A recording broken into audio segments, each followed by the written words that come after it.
ಇದು ಸತ್ಯಭಾಮ ಸಂಚಿಕೆ 45. ದೇವಸ್ಥಾನದಿಂದ ಮನೆಗೆ ತಲುಪಿದ ಸ್ಫೂರ್ತಿ ಹಾಗೂ ಭವಿಷ್ ಸೋಫಾದಲ್ಲಿ ಕುಳಿತರೆ ಸತ್ಯಜಿತ್ ಭಾಮಾಳಿಗಾಗಿ ಸುತ್ತಲೂ ಕಣ್ಣಾಡಿಸಿದ. ಅವಳಲ್ಲೆಲ್ಲೂ ಕಾಣದಾಗ ತನ್ನ ಕೋಣೆಯತ್ತ ಹೆಜ್ಜೆ ಹಾಕಿದ. ಅವಳು ಅಲ್ಲಿರುವಳೇನೋ ಎಂದು ಭಾವಿಸಿ, ಆದರೆ ಅವಳಲ್ಲೆಲ್ಲೂ ಇರಲಿಲ್ಲ. ಕಾಡಮೇಲೆ ಹೋದ್ಲು, ಆ ಅಚ್ಚಲ್ ಬೇರೆ ಕಾಣ್ತಾ ಇಲ್ಲ ಎಂದುಕೊಂಡವ ತನ್ನ ತಂಗಿಯ ಬಳಿ ಕುಳಿತ. ಭಾಮಳನ್ನು ಹುಡುಕ್ತಿದ್ಯಾ ಅಣ್ಣ? ಛೇಡಿಸುವ ದನಿಯಲ್ಲಿದ್ದಳು ಸ್ಫೂರ್ತಿ. ಅಮ್ಮನನ್ನು ಹುಡ್ತಿದ್ದೆ, ಸುಳ್ಳಾಡಿದ. ಅಮ್ಮ ಮನೆಯಲ್ಲಿಲ್ಲ. ಅಪ್ಪ ಅಮ್ಮ ಭಾಮ ಎಲ್ಲರೂ ಅಚ್ಚಲ್ ಜೊತೆ ಹೊರಗಡೆ ಹೋಗಿದ್ದಾರೆ ಎಂದದ್ದೇ ತಡ ಅವನ ಮುಖ ಕಪ್ಪಿಟ್ಟಿತು. ಭಾಮ ಹಾಗೂ ಅಚ್ಚಲ್ ಜೊತೆಯಲ್ಲಿದ್ದಾಗಲೆಲ್ಲ ಅವನ ಮನದಲ್ಲಿ ಅಸೂಯೆ ಮೂಡುತ್ತಿತ್ತು. ಸ್ವಲ್ಪ ಹೊತ್ತಿನಲ್ಲೇ ಜಿತೇಂದ್ರ ದಂಪತಿಗಳು ಅಚ್ಚಲ್ ಹಾಗೂ ಭಾಮರೊಂದಿಗೆ ಮನೆಗೆ ತಲುಪಿದರು. ಸತ್ಯಜಿತ್ನ ಕಂಡೊಡನೆ ಅವನ ಬಳಿಯಲ್ಲೇ ಕುಳಿತಳು ಭಾಮ ನಗುಮೊಗದಿಂದ. ಅವಳ ಕಡೆಗೆ ಓರೆ ನೋಟ ಬೀರಿದವ ತನ್ನ ತಾಯಿಯ ಬಳಿ, ಅಮ್ಮ ಎಲ್ಲಿ ಹೋಗಿದ್ರಿ ಎಂದು ಕೇಳಿದ. ನಾವು ಐಸ್ ಕ್ರೀಮ್ ತಿನ್ನೋಕೆ ಹೋಗಿದ್ವಿ ಕಣು ಎಂದರು ದೇವಿಕಾರವರು. ಅವರ ಮೊಗದಲ್ಲಿದ್ದ ಸಂತೋಷವನ್ನು ಕಂಡವನಿಗೆ ತಾನು ಅವರನ್ನು ಈ ರೀತಿ ಹೊರಗಡೆ ಕಳೆದುಕೊಂಡು ಹೋಗಿದ್ದು ಕಡಿಮೆ ಎಂಬ ಸತ್ಯ ಮನದಟ್ಟಾಯಿತು. ಆದರೆ ಅವರ ಖುಷಿಗೆ ಕಾರಣ ಅಚ್ಚಲ್ ಎಂದು ತಿಳಿದವ ತುಸು ಮೆತ್ತಗಾದ. ಮಂಗಣ್ಣನಿಗೆಂತಾಯ್ತು? ಎಂತಕ್ಕೆ ನನ್ನ ಮುಖ ನೋಡುದಿಲ್ಲ? ಎಷ್ಟು ದಿವಸ ಸರಿ ಇದ್ದಲ್ಲ, ಈಗೆಂತಾಯ್ತು ಮಾರೆ? ಮನದಲ್ಲೇ ನುಡಿದವಳು ಅವನ ಕಡೆಗೆ ನೋಡಿದಳು. ಅವನು ಮುಖ ಒದಿಸಿ ಕುಳಿತಿದ್ದ, ಅವಳ ಕಡೆಗೆ ನೋಡದೆ. ಆದರೆ ಇವರಿಬ್ಬರನ್ನು ಗಮನಿಸುತ್ತಿದ್ದ ಅಚ್ಚಲ್ಗೆ ನಗು ಬರುತ್ತಿತ್ತು. ಅಂದು ರಾತ್ರಿ ಅಚ್ಚಲ್ ಗಾರ್ಡನ್ನಲ್ಲಿ ವಾಕ್ ಮಾಡುತ್ತಾ ತನ್ನ ಮನದನ್ನಿಯೊಂದಿಗೆ ಮಾತಿನಲ್ಲಿ ಮುಳುಗಿದ್ದ. ಸತ್ಯಜಿತ್ ಅವನ ಮುಖಭಾವವನ್ನೇ ಗಮನಿಸುತ್ತಿದ್ದ. ಎಂದೂ ಕಾಣದ ಖುಷಿ, ನಾಚಿಕೆ ಇತ್ತು ಅವನ ಮೊಗದಲ್ಲಿ. ಇತ್ತ ಭಾಮ ಸಹ ಸ್ಪಂದನಳ ಜೊತೆ ಫೋನಿನಲ್ಲಿ ಮಾತನಾಡುತ್ತಿದ್ದಳು. ಅಚ್ಚಲ್ ಫೋನಿನಲ್ಲಿ ಮುತ್ತು ಕೊಡುತ್ತಿದ್ದ. ಅದನ್ನು ಕಂಡ ಸತ್ಯಜಿತ್ ಕಣ್ಣಿನ ಗಾತ್ರ ಹೆಚ್ಚಿಸಿ ತನ್ನ ಮಡದಿಯತ್ತ ನೋಡಿದ. ಅವಳ ಕದಪುಗಳಾಗಲೇ ರಂಗೇರಿದ್ದವು.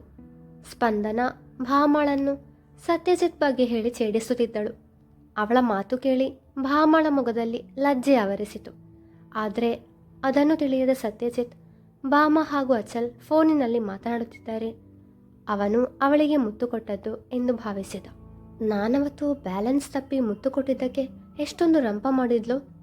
ಆದರೆ ಈ ಅಚ್ಚಲ್ ಮುತ್ತು ಕೊಡುವಾಗ ಅವಳ ಮುಖದಲ್ಲಿ ಯಪ್ಪ, ಅದೇನು ಇಲ್ಲಿವರೆಗೂ ಕಾಣದ ನಾಚಿಕೆ. ಕೋಪದಿಂದ ಮುಷ್ಟಿ ಬಿಗಿದವ ದಾಪುಗಾಲು ಹಾಕುತ್ತಾ ತನ್ನ ಕೋಣೆಯತ್ತ ನಡೆದ.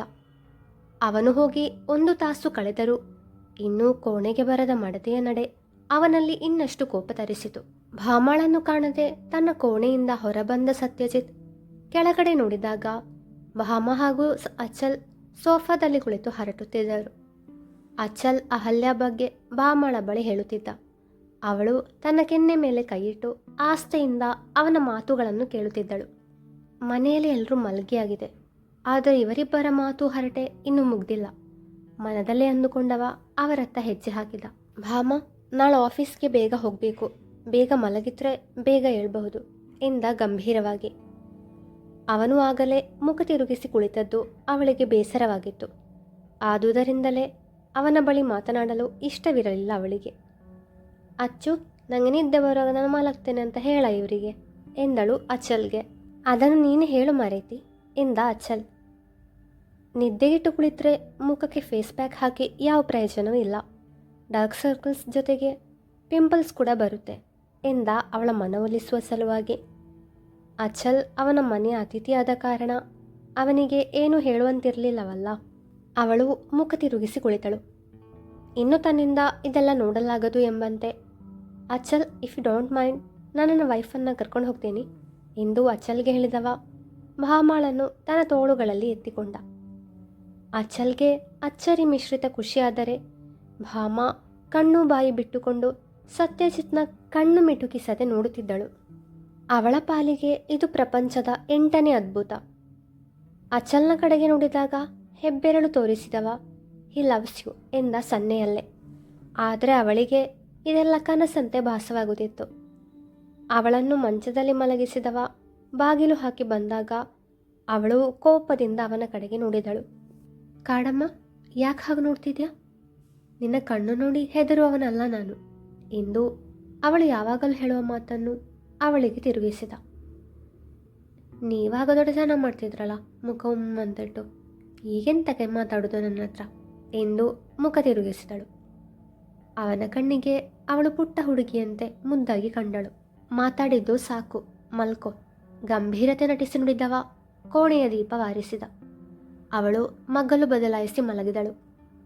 ಮರುದಿನ ಸ್ಫೂರ್ತಿ ಹಾಗೂ ಭವಿಷ್ ಮೈಸೂರು ಸುತ್ತಾಡಲು ಹೋಗಿದ್ದರು. ಪತಿ ಪತ್ನಿಯರ ಮಧ್ಯೆ ತಾನೇಕೆ ಎಂದು ಅಚ್ಚಲ್ ಅವರ ಜೊತೆ ಹೋಗಿರಲಿಲ್ಲ. ಬೆಳಗಿನಿಂದ ಹೇಗೋ ಸಮಯ ಕಳೆದವ. ಮಧ್ಯಾಹ್ನ ದೇವಿಕಾರವರು ಸತ್ಯಭಾಮರಿಗೆ ಲಂಚ್ ಕಳುಹಿಸುವಾಗ ತಾನು ಡ್ರೈವರ್ ಜೊತೆ ಆಫೀಸ್ಗೆ ಹೋದವ. ತಾನೇ ರವಿಗೆ ನಾನು ತಗೊಂಡು ಹೋಗ್ತೀನಿ ಎಂದು ಲಂಚ್ ಬಾಕ್ಸ್ ಪಡೆದವ. ಮೊದಲು ಜಿತೇಂದ್ರರವರ ಕ್ಯಾಬಿನ್ ಎಲ್ಲಿದೆ ಎಂದು ಹುಡುಕಿ ಹೋದ.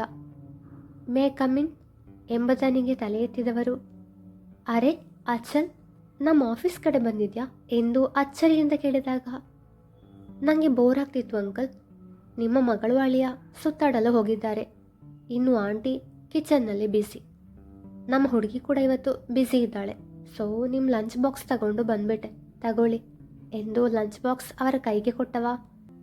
ಅಂಕಲ್, ನಿಮ್ಮ ಮಗನ ಕ್ಯಾಬಿನಲ್ಲಿ ಎಂದವ. ಅವರಿಗೂ ಲಂಚ್ ಬಾಕ್ಸ್ ಕೊಟ್ಟು ಆಫೀಸ್ ಸುತ್ತಾಡಿ ಆಮೇಲೆ ಮನೆಗೆ ಹೋಗ್ತೀನಿ ಎಂದಾಗ ಸತ್ಯಜಿತ್ನ ಕ್ಯಾಬಿನ್ ಎಲ್ಲಿದೆ ಎಂದು ಹೇಳಿದರು. ಭಾಮ ಸತ್ಯಜಿತ್ನ ಕ್ಯಾಬಿನ್ನಲ್ಲಿ ಸೋಫಾದಲ್ಲಿ ಕುಳಿತಿದ್ದಳು.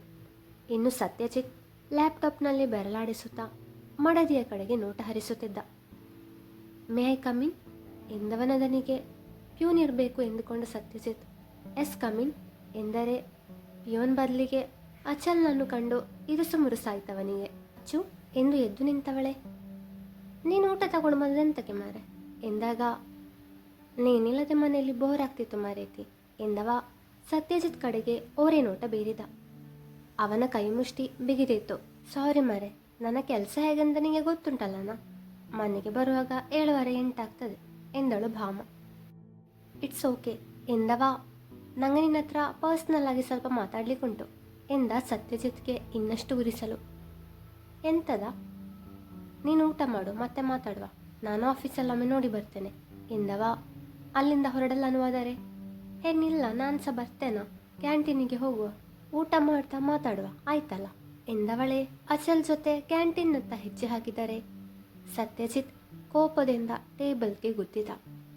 ಈಗ ಹೇಳು ಮಾರೆ ಎಂದವಳು ಅವನ ಮಾತಿಗಾಗಿ ಕಾದಳು. ಎಂತೆಲ್ಲ ಮಾರೈತಿ, ನನ್ನ ಹುಡುಗಿಗೆ ಕಾಲ್ ಮಾಡ್ತಾಳೆ, ನಿಮ್ಗಿಬ್ಬರಿಗೆ ಗುರ್ತಾಗಲಿ ಅಂತ ನಿನ್ನನ್ನು ಕರೆದದ್ದು ಎಂದ ತನ್ನ ಮೊಬೈಲ್ನಲ್ಲಿ ಅಹಲ್ಯಾಳಿಗೆ ಕರೆ ಮಾಡುತ್ತಾ. ವಿಡಿಯೋ ಕಾಲ್ನಲ್ಲಿ ಅಹಲ್ಯಾಳನ್ನು ನೋಡಿದವಳೆ ಅವಳ ಜೊತೆ ಸೌಹಾರ್ದತೆಯಿಂದ ಮಾತನಾಡಿದಳು. ತದನಂತರ ಅಚಲ್ ಕೂಡ ಅಹಲ್ಯಾಳ ಜೊತೆ ಮಾತನಾಡಿ ಸ್ವಲ್ಪ ಹೊತ್ತಿನ ಬಳಿಕ ಕರೆ ಸ್ಥಗಿತಗೊಳಿಸಿದ. ಭಾಮ ಹಾಗೂ ಅಚಲ್ ನಗು ನಗುತ್ತಾ ಊಟ ಮಾಡುವುದನ್ನು ನೋಡಿದ ಹರ್ಷಿತಾ ಇದೇ ತಕ್ಕ ಸಮಯ ಎಂದು ಭಾವಿಸಿ ತನ್ನ ಮೊಬೈಲ್ನಲ್ಲಿ ಅವರಿಬ್ಬರ ಫೋಟೋ ಕ್ಲಿಕ್ಕಿಸಿಕೊಂಡು ವಕ್ರವಾಗಿ ನಕ್ಕಳು. ಅವತ್ತು ಸರ್ ತುತ್ಕೊಟ್ರು ಅಂತ ನನ್ನ ಮುಂದೆ ಜಂಬದಿಂದ ಓಡಾಡ್ತಿದ್ದೆ, ಇವಾಗ ಇವನು ಯಾವನ ಜೊತೆಗೋ ಕ್ಲೋಸ್ ಆಗಿದೆಯಾ, ನಿಮ್ಮಿಬ್ಬರ ನಡುವೆ ಏನು ನಡೀತಿದೆಯೋ ನಂಗೆ ಗೊತ್ತಿಲ್ಲ, ಆದರೆ ಈ ವಿಷಯವನ್ನಿಟ್ಕೊಂಡು ಸರ್ ನಿಮಗೆ ಡೈವೋರ್ಸ್ ಕೊಡೋ ಹಾಗೆ ಮಾಡ್ತೀನಿ ಎಂದುಕೊಂಡವಳೆ ಸತ್ಯಜಿತ್ನ ಕ್ಯಾಬಿನ್ಗೆ ಹೋದಳು. ಸರ್, ನನಗೆ ನಿಮ್ಮ ಬಗ್ಗೆ ತುಂಬ ಗೌರವವಿದೆ ಸರ್, ನೀವು ಹೆಣ್ಮಕ್ಳಿಗೆ ಎಷ್ಟು ಗೌರವ ಕೊಡ್ತೀರಾ ಅನ್ನೋದು ನೋಡಿದ್ದೀನಿ ಎಂದಳು ಭಾರದ ಕಣ್ಣೀರನ್ನು ಒರೆಸುತ್ತಾ. ಮಿಸ್ ಹರ್ಷಿತಾ, ನನ್ನನ್ನು ಹೊಗಳಲಿಕ್ಕೆ ನಾನಿಲ್ಲಿ ನಿಮಗೆ ಸಂಬಳ ಕೊಡ್ತಿಲ್ಲ ಎಂದ ಅವಳ ಅತಿಯಾದ ಅಭಿನಯವನ್ನು ಕಂಡು. ಸರ್, ನಾನೀಗ ಹೇಳೋ ವಿಷಯ ಕೇಳಿ ನಿಮಗೆ ಕೋಪ ಬರಬಹುದು, ಆದರೆ ನಿಮ್ಮ ಮೇಲೆ ಇರೋ ಗೌರವದಿಂದ ಹೇಳ್ತಿದ್ದೀನಿ, ನಿಮ್ಮ ವೈಫ್ ನಿಮ್ಮ ಥರ ಅಲ್ಲ, ಬೇರೆ ಹುಡುಗರ ಜೊತೆ ತುಂಬ ಕ್ಲೋಸ್ ಆಗಿದ್ದಾಳೆ ಎಂದವಳ ಕಡೆಗೆ ಚೂಪು ನೋಟ ಬೀರಿದ ಸತ್ಯಜಿತ್. ಅವನ ನೋಟಕ್ಕೆ ಕ್ಷಣ ಭಯವಾದರೂ ತನ್ನ ಉದ್ದೇಶ ನೆರವೇರುವ ತನಕ ಅಲ್ಲಿಂದ ಹೋಗಲು ಮನಸ್ಸಾಗದೆ, ನಿಮಗೆ ನನ್ನ ಮಾತಿನ ಮೇಲೆ ನಂಬಿಕೆ ಇಲ್ಲ ಅಂತ ಗೊತ್ತು, ಅದಕ್ಕೆ ಸಾಕ್ಷಿ ಸಮೇತ ನಿಮ್ಮ ಮುಂದೆ ನಿಂತಿದ್ದೀನಿ ಎಂದವಳೆ ತನ್ನ ಮೊಬೈಲ್ ಅವನ ಕೈಗಿಟ್ಟು ಅಚ್ಚಲ್ ಭಾಮಾಳಿಗೆ ಊಟ ಮಾಡಿಸುವ ಫೋಟೋ ತೋರಿಸಿದಳು. ಅತ್ತ ಊಟ ಮುಗಿಸಿದ ಭಾಮ, ಅಚ್ಚು ನೀನು ಆಫೀಸ್ ನೋಡಬೇಕಂತ ಹೇಳ್ತಿದ್ಯಲ್ಲ, ನೋಡಿ ಬಾ ಆಯಿತಾ, ನನ್ನ ಲಂಚ್ ಬ್ರೇಕ್ ಮುಗೀತು, ಮಂಗನನ ಊಟ ಆಯ್ತಾ ಅಂತ ನೋಡಿ ಕೆಲಸಕ್ಕೆ ಕೂತ್ಕೊಳ್ತೇನೆ ಎಂದವಳು ತನ್ನ ಪತಿ ಇರುವಲ್ಲಿಗೆ ಹೆಜ್ಜೆ ಹಾಕಿದಳು. ಮುಂದುವರಿಯುವುದು